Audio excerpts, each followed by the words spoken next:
ঘড়ির কাঁটায় ঠিক এই মুহূর্তে রাত ৮টা বেজে গেছে এবং নারী সাফ চ্যাম্পিয়নশিপে গ্রুপ চ্যাম্পিয়ন হওয়ার মিশনে এই মুহূর্তে শক্তিশালী ইন্ডিয়ার মুখোমুখি হয়েছে বাংলাদেশ। এই ম্যাচে জয় পেলে গ্রুপ চ্যাম্পিয়ন হয়ে শেষ 4-এ পা রাখবে বাংলাদেশ।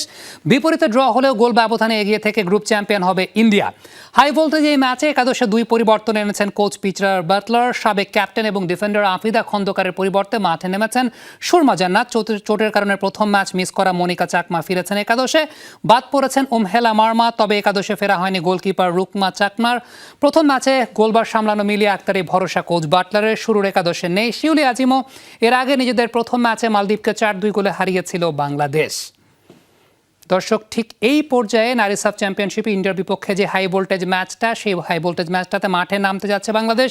ম্যাচটি কভার করছেন আমাদের সহকর্মী নাসিফ শুভ। সরাসরি তার কাছে যাচ্ছি। শুভ, ইন্টেন্সিটি কেমন মনে হচ্ছে এই ম্যাচটা? ডেফিনেটলি আপনি মাঠের বাইরে আছেন, স্টেডিয়ামের বাইরে আছেন। স্টেডিয়ামে একটু দর্শক সমাগমের ব্যাপার অবশ্যই জানাবেন। আর বাংলাদেশের 2টি পরিবর্তন স্ট্র্যাটেজিক্যাল কোন কোন জায়গা থেকে সেই 2টি পরিবর্তন করতে হয়েছে বিস্তারিত জানাবেন। স্বামী, যখনই আপনি আসলে লিঙ্কটা দিচ্ছিলেন ঠিক সেই সময় কিন্তু হুইসেল বেজে গেছে রেফারি, অর্থাৎ দুই দলই কিন্তু এখন লড়ছে একে অপরের বিপক্ষে। এবং যে কথাটি আপনি বলছিলেন যে টেকনিক্যাল যে দিকের বিষয়গুলো, অবশ্যই এখানে কিন্তু কোচ পিটার বাটলার কিন্তু অনেক হিসেব নিকেশের বিষয়টা রয়েছে। কেননা আমরা আগের ম্যাচগুলোতে দেখেছি যে মালদ্বীপের সাথে কিন্তু আসলে খুব একটা ছন্দে কিন্তু ছিল না, যদিও 4-2 গোলে কিন্তু বাংলাদেশ জিতেছে, কিন্তু সেটি কিন্তু আসলে মনোপুত ছিল না কারোরই। তো সেখানটাতে আসলে তিনি বিবেচনা করেছেন এবং সেইখান থেকেই আফিদা খন্দকারকে ড্রপ দেওয়া হয়েছে এই ম্যাচে। তার জায়গায় সুরমা জান্নাত তিনি নেমেছেন।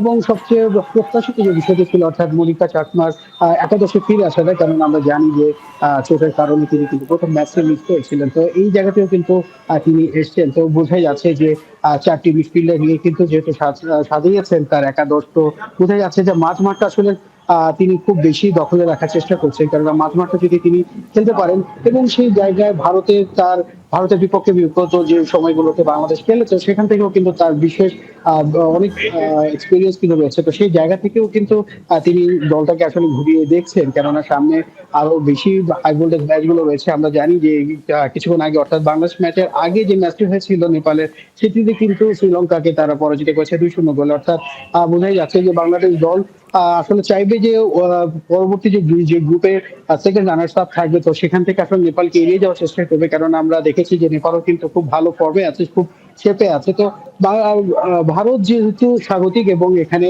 খেলাটা হচ্ছে, তো সেই জায়গাতে কিন্তু ভারত কিন্তু এগিয়ে থাকতে চাইবে।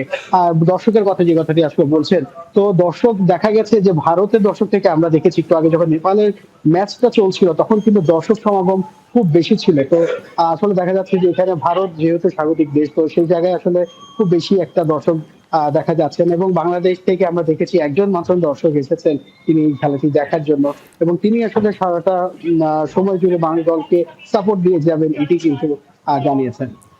শুভ, আরেকটা প্রশ্ন করতে চাই, সেটা হচ্ছে প্রত্যেকটা দল অন্তত একটা করে ম্যাচ খেলে ফেলেছে এবং আপনি প্রত্যেকটা দলকে দেখেছেন।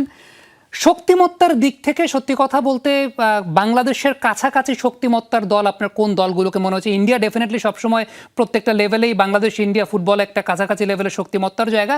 আর কোন কোন দল মনে হয়েছে যে ইমপ্রেস করেছে? সত্যি কথা বলতে যে দক্ষিণ এশিয়ার নারী একটা লড়াই বা একদম এক কথায় এগিয়ে রাখতে হবে বাংলাদেশ নারী ফুটবল দলকে। তবে আপনি জানেন যে যখন আমরা সবশেষ ট্রফিটি নিয়ে এসেছিলাম সাফ শ্রেষ্ঠত্বে, তো সেখানে কিন্তু বাংলাদেশের শক্তিশালী 5 ফুটবলার কিন্তু ছিল। তো তাদের অভাবটাও কিন্তু আমরা দেখতে পাচ্ছি যে কম বেশি বিভিন্ন জায়গায় তাদের অভাবটা কিন্তু আসলে দেখা যাচ্ছে। তো সেই জায়গা থেকে আসলে বলতে হবে, যদি বাংলাদেশ দলের কাছাকাছি যদি কোনো দল থেকে থাকে, ভারত রয়েছে এবং সেই সঙ্গে কিন্তু নেপালকেও কিন্তু আসলে খাটো করে দেখার কোনো অবকাশ নেই। এই 2টি দলের সাথেই কিন্তু বাংলাদেশ দলকে কম্পিট করতে হবে। যদিও খেলাটা 6টি দলের, কিন্তু এই যে 2টি দল, অর্থাৎ যদি বাংলাদেশ দল পরবর্তী রাউন্ডে যেতে চায়, আজকের এই ম্যাচটিতে অবশ্যই জিততে হবে। যদি বাংলাদেশ কোনো ক্রমে যদি পয়েন্ট হারায়, তো সেক্ষেত্রে কিন্তু নেপালের সঙ্গে তার সেমিফাইনাল মুখোমুখি হবে। তো সবকিছু মিলিয়ে কিন্তু আসলে বলা যায় যে লড়াইটা বাংলাদেশের সাথে হতে যাচ্ছে নেপাল এবং ভারতের। শুভ, অসংখ্য ধন্যবাদ আপনাকে আমাদের সঙ্গে যুক্ত হওয়ার জন্য। ভারত